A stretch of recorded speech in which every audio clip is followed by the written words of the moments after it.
Senhor presidente, senhores e senhoras deputadas, analisando aqui parte do discurso feito pelo deputado Sérgio Majestic,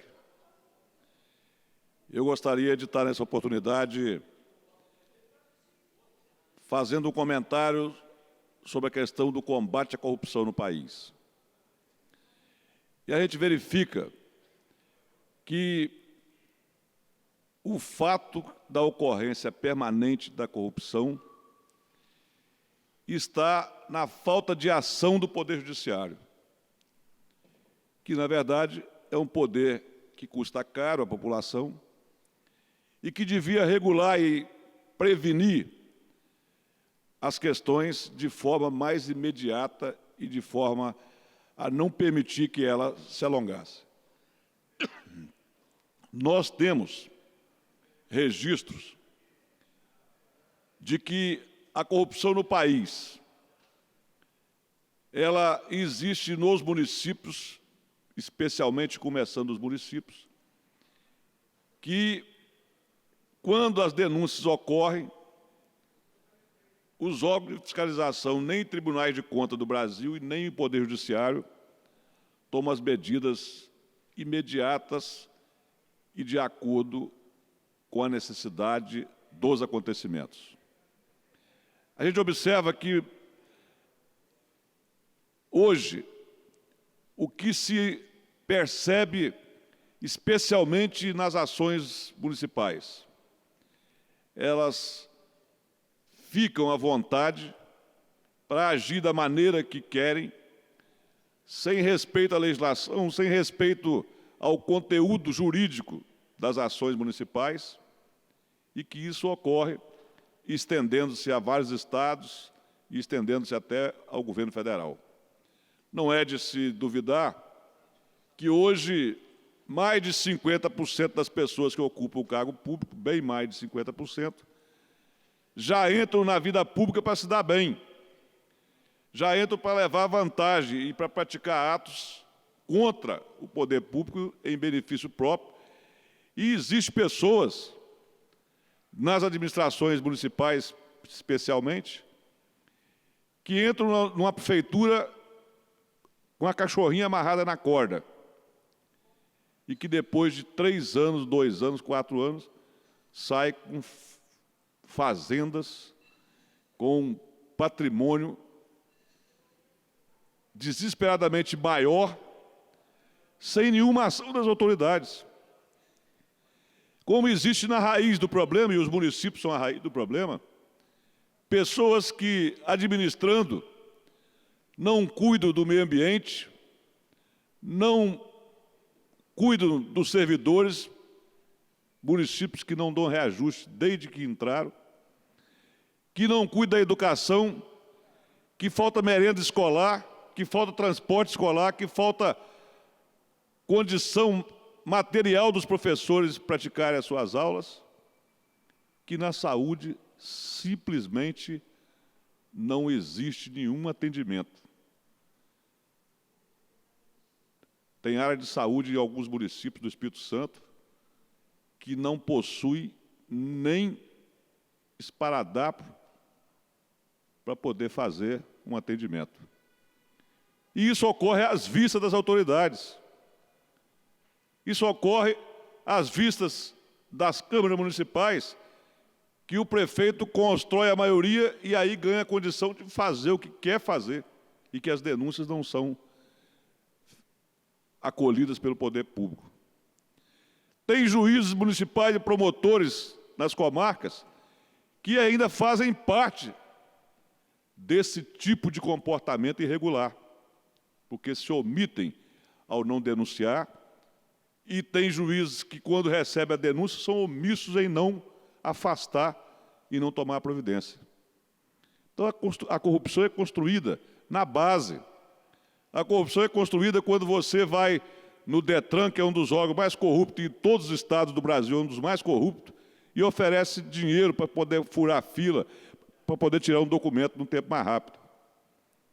Então, nós precisamos aproveitar o momento que hoje se trabalha com muita evidência e até com a certa força dos meios de comunicação, especialmente a Rede Globo, para poder não permitir que essa situação seja apenas para fazer derrubar um governo e acomodar outro, mas que ela seja uma normalidade nas atividades públicas do Brasil, principalmente na atividade pública, mas também voltada para a atividade privada, porque muitos da atividade privada só negam imposto, se enriquecem, tirando os bens, o patrimônio do seu nome, e hoje a própria Secretaria está denunciando que mais de 90 milhões desse ano já foi sonegado de imposto.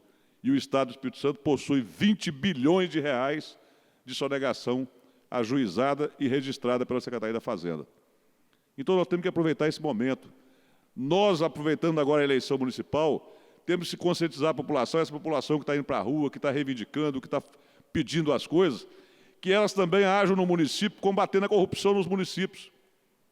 Porque tem município que elege prefeito, que a própria comunidade, o próprio comércio da comunidade não tem coragem de aceitar um cheque desse prefeito. Como é que o sujeito é candidato, não tem crédito na cidade nem para poder dar um cheque de R$50, e a população confia a ele, é o cofre do município, que representa, às vezes, 5, 6, 3, 10, 15 milhões de receita mensal. Então, é preciso que a política volte a funcionar como antigamente, em que as comunidades escolhiam as pessoas de bem, escolhiam as pessoas que tinham ficha limpa e que tinham conceito na comunidade. E nós precisamos de parar de elogiar ou de achar simpático o político que se coloca diante da população apenas como simpático, apenas como risonho, sem nenhuma qualidade moral para governar o município. Nós temos que voltar ao tempo de que a população precisa escolher uma pessoa honesta, uma pessoa de bem, uma pessoa que tem exemplo na vida comum. Porque se o sujeito na vida comum ele não paga ninguém, ele não tem crédito na cidade, como que ele pode ser prefeito da cidade? Então nós precisamos evoluir para isso. Nós, população, estamos entregando o recurso público na mão de pessoas que não têm capacidade de governar o município e que, por exemplo, da própria vida particular, só vai entrar no poder para se enriquecer. Quem é que não conhece uma história dessa? De que o sujeito entrou na prefeitura, puxando uma cachorrinha pela corda, e saiu da prefeitura no final de 4 anos, puxando aqueles boi Nelore de 20, 30 milhões cada um. E isso às vistas da população. O sujeito entra na prefeitura, não tem aonde cair morto. O ano seguinte, a família está toda de caminhonete, essas caminhonetes caras, está toda com propriedade rural, e ninguém reage, o poder público vê isso. O Ministério Público e o Judiciário vê isso e ninguém toma providência. Então, eu creio que nós estamos no momento de fazer uma reflexão profunda. E fazer uma reflexão profunda de ódio contra tudo que aconteceu na Petrobras, mas não só na Petrobras. Temos que fazer essa reflexão de que nós temos que, a partir desse momento em que se está tentando ficar contrário a essas coisas, continuar com esse pensamento. Porque nós não podemos ter posições apenas pessoais, posições apenas ideológicas e posições apenas se considera que quando não é com a gente, está certo punir, mas quando é com a gente, está certo não punir. Nós precisamos de ter uma visão mais honesta diante da situação. Nós precisamos ter uma visão de que as coisas não podem acontecer pela individualidade, tem que acontecer pelo coletivo. E nós estamos, nesse momento, diante dessa situação, em que nós temos que fazer com que essa atitude prevaleça daqui para frente, como bem disse aqui o deputado Sérgio Majesco. Nós não podemos punir nenhuma irregularidade de um partido ou de outro, nós temos que punir de todos os partidos, porque nós temos que aprender a separar quem presta de quem não presta, porque senão você desestimula a pessoa olhar pelo lado correto e agir corretamente, porque quando vem o elogio, quando vem a exaltação, você é misturado entre aqueles que não têm. E eu aqui digo com toda sinceridade, encerrando meu discurso, qual é a condição moral que tem o Michel Temer para assumir a presidência do Brasil?